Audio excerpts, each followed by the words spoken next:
దాదాపుగా 17-16% ఉన్నటువంటి వ్యక్తులకు సర్పంచ్గా పోటీ చేసే అవకాశం లేకుండా పోయింది, ఎంపీడీసీగా పోటీ చేసే అవకాశం లేకుండా పోయింది.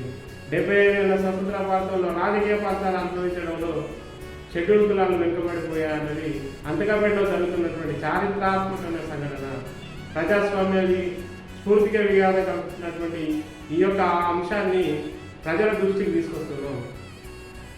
ఎన్నో ప్రభుత్వాలు మారాయి, ఎన్నో అవకాశాలు మారుతున్నాయి, కానీ మాకు మాత్రం రాజకీయంగా రిజర్వేషన్ ఫలితాలు మాత్రం రాజకీయ రిజర్వేషన్ అధికార సంబంధించిన అవకాశాలు మాత్రం రాలేకుండా పోతున్నాయి. ప్రజాస్వామ్యం అంటేనే ప్రతి ఒక్కరికి సమాన హక్కులు, సమాన అవకాశాలు కదా.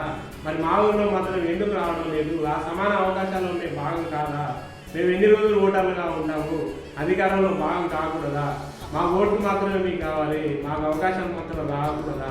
షెడ్యూల్ కులాలకు సంబంధించి అక్కడ ఉన్నటువంటి రాజకీయ నాయకుల అవకాశాలను ఏర్పాటు వాడడానికి ప్రభుత్వాలు కూడా ముందంజలో ఉన్నాయనేది మాకు వస్తున్నటువంటి సందేహం. ఎందుకనంటే ఇప్పటి వల్ల కూడా మీరు చేసినటువంటి జనాభా కులగణాలు కానీ సెన్సెస్లు కానీ చూసుకుంటే మా ఊళ్ళో 3వ స్థానంలో ఉంటాము ఎస్సీలకు సంబంధించినటువంటి వ్యక్తులు. అయినా ఈ రోజు వరకు మాకు అవకాశం రాలేదు.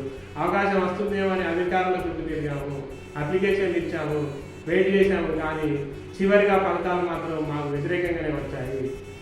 ప్రభుత్వాలు మారితే మా కోరికలు, ఆకాంక్షలు నెరవేర్తాయనే ఆలోచన మీద మేము ప్రభుత్వానికి సపోర్ట్ చేశాము.